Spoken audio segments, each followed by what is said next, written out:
गांव की सबसे सुनसान सड़क के किनारे खड़ा था वो पुराना स्कूल। उसकी दीवारें टूटी फूटी, खिड़कियां टूटी और पूरा परिसर घने झाड़ झंखाड़ से घिरा हुआ था।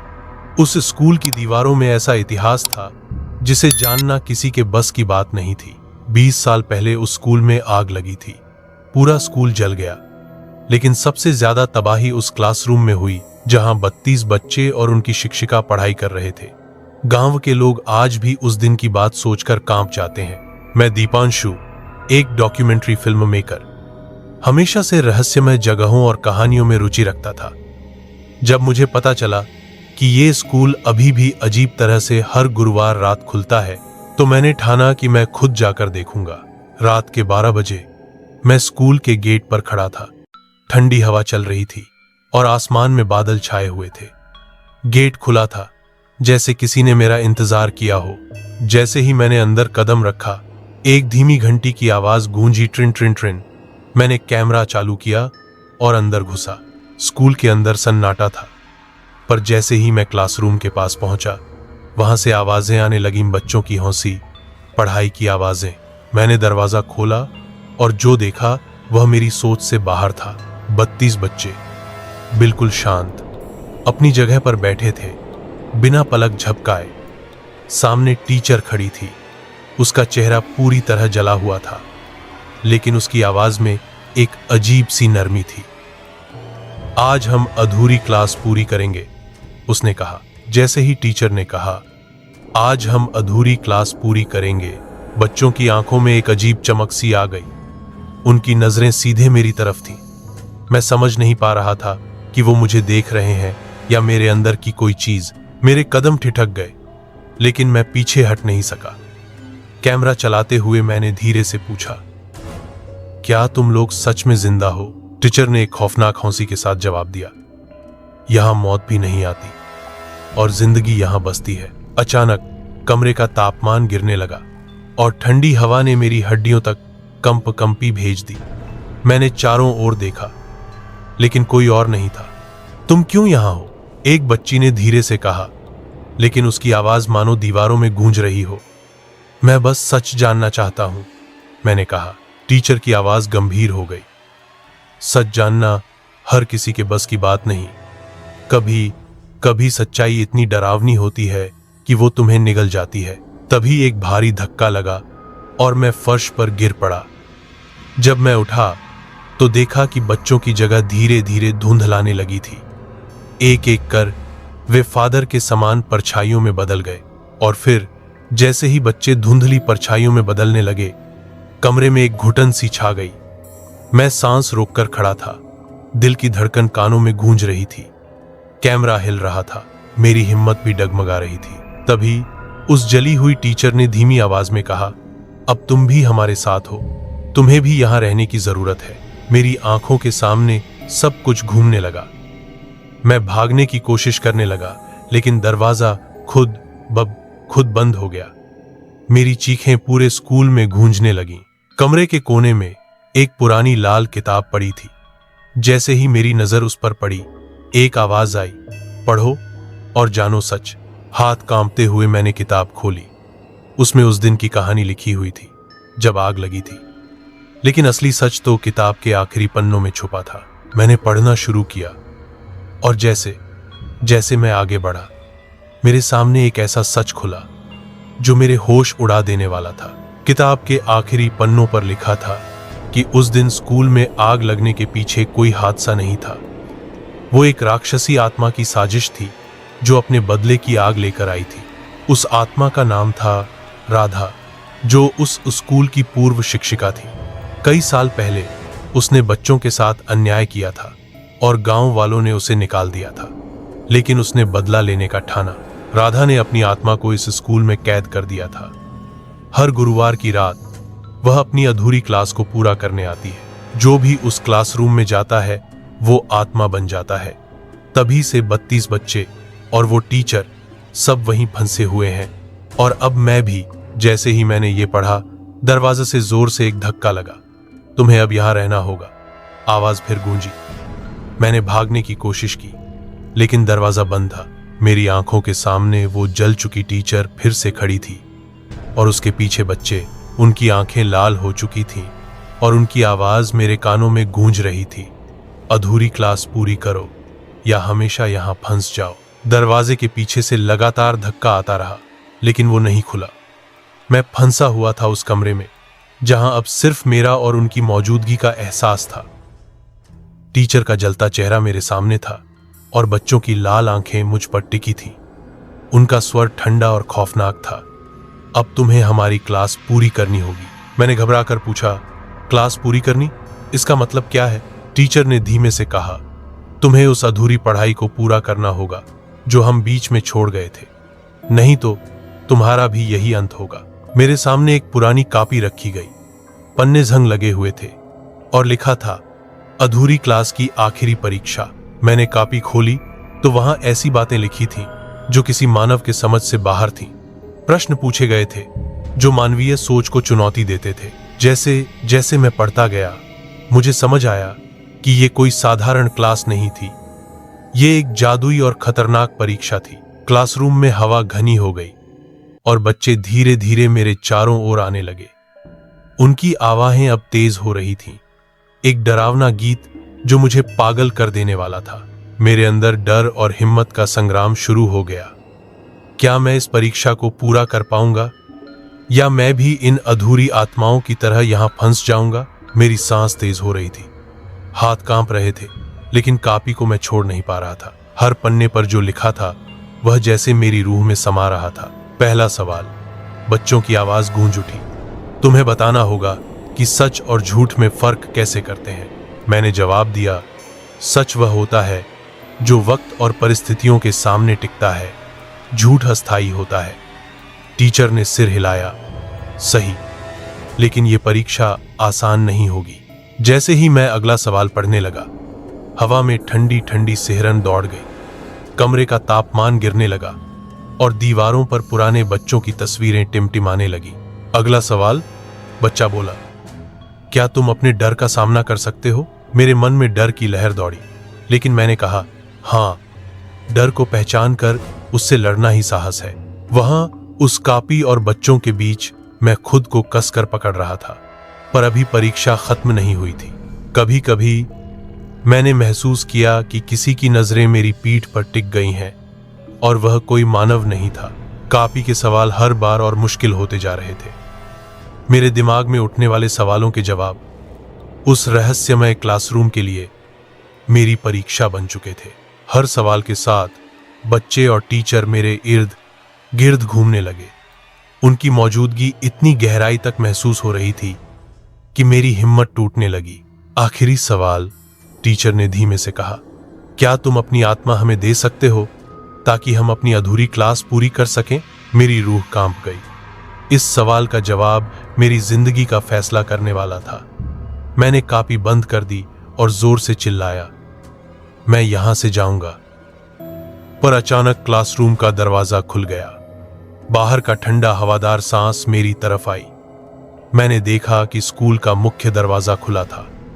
भागो, बच्चे और टीचर की आवाजें एक साथ गूंजने लगी। मैं दौड़ा, स्कूल के बाहर आया और गेट के बाहर खड़ा हो गया।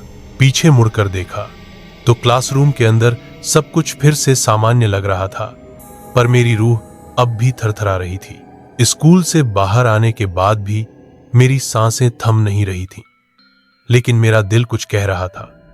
यह कहानी अभी खत्म नहीं हुई थी। मैंने सोचा, अगर मैं वापस जाऊं और उस किताब को पूरी तरह पढ़ूं, तो शायद मैं इस रहस्य का अंत जान सकूं। अगली गुरुवार की रात मैंने फिर से स्कूल का रुख किया। इस बार मेरे साथ मेरी एक दोस्त नेहा भी थी, जो मुझे इस डरावनी सफर में साथ देने आई थी। हम गेट के अंदर घुसे और क्लासरूम की ओर बढ़े। वहां पर वही धुंधली परछाइयां फिर से दिखी। बच्चे और टीचर की आवाजें फिर से गूंजने लगी, पर इस बार नेहा भी उन्हें देख पा रही थी। दीपांशु, यह सब सच है, नेहा ने फुसफुसाया। हमें यहां से निकलना होगा। लेकिन मैं था जो उस रहस्य को खोलने के लिए तैयार था। मैंने फिर से वही पुरानी किताब निकाली और पढ़ना शुरू किया। जैसे जैसे हम पढ़ते गए हमें पता चला कि राधा की आत्मा को तभी मुक्त किया जा सकता है जब कोई बाहरी व्यक्ति उसकी परीक्षा पास कर ले। पर परीक्षा का अंतिम प्रश्न था सबसे खतरनाक, क्या तुम अपनी सबसे बड़ी गलती स्वीकार कर सकते हो? मैं और नेहा दोनों खामोशी से उस सवाल पर सोच रहे थे।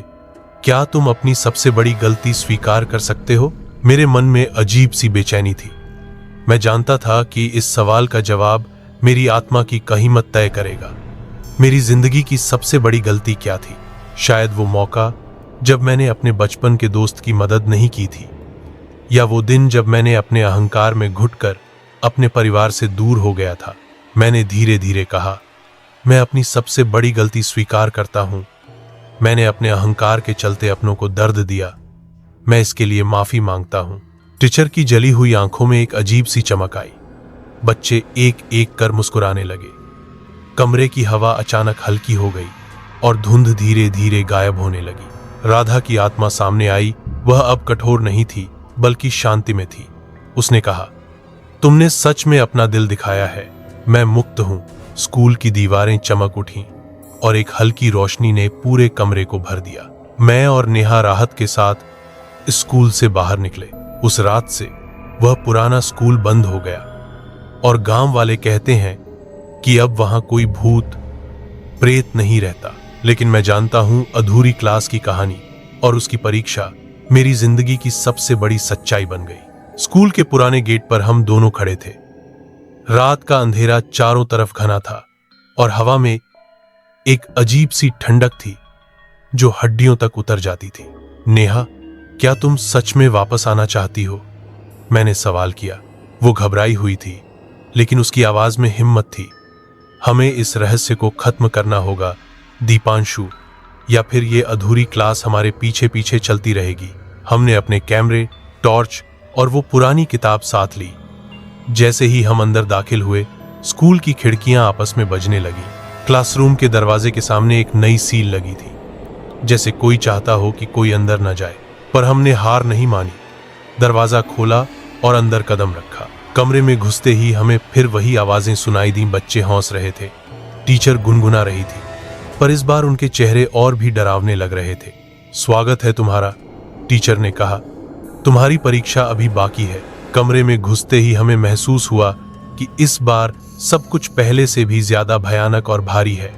हवा घुटन वाली थी, जैसे कोई देख रहा हो। टीचर ने धीमे स्वर में कहा, तुम्हें अब उन बच्चों की आखिरी मनोकामनाएं पूरी करनी होंगी, तभी तुम्हें ये जगह छोड़ने दिया जाएगा।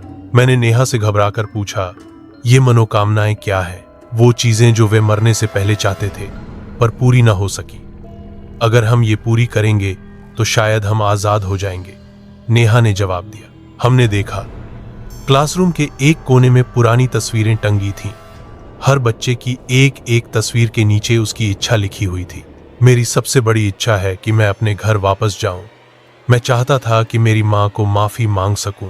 मैं चाहता था कि मेरा नाम स्कूल के रिकॉर्ड में सही लिखा जाए। जैसे जैसे हम उन इच्छाओं को पढ़ते गए, हमें एहसास हुआ कि इनका पूरा होना इस आत्माओं की मुक्ति के लिए जरूरी है।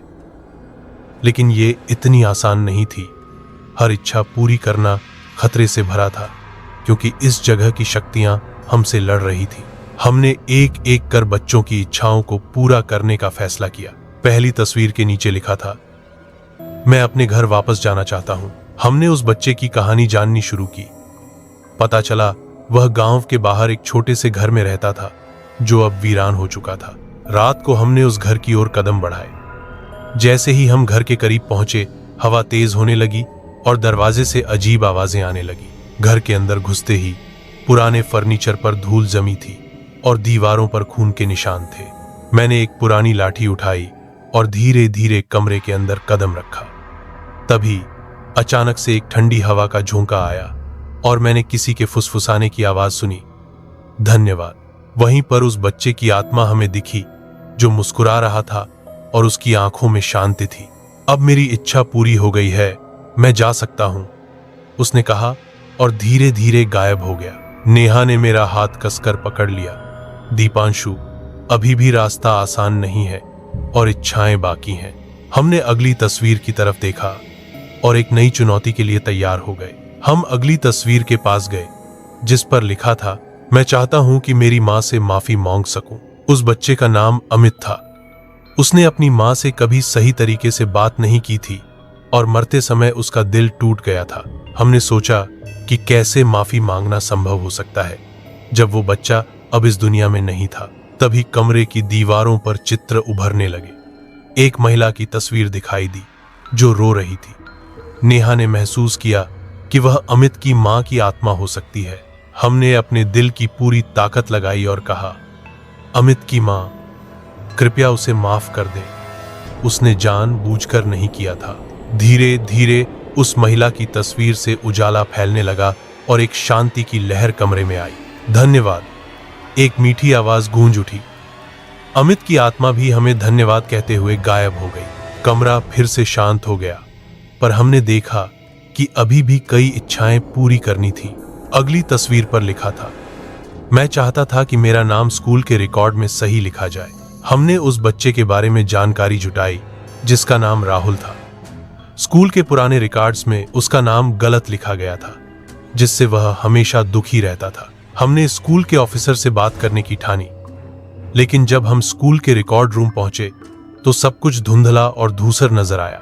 अचानक कमरे में एक ठंडी हवा चली और पीछे से किसी की धीमी आवाज गूंजने लगी, मेरे नाम को सही करो।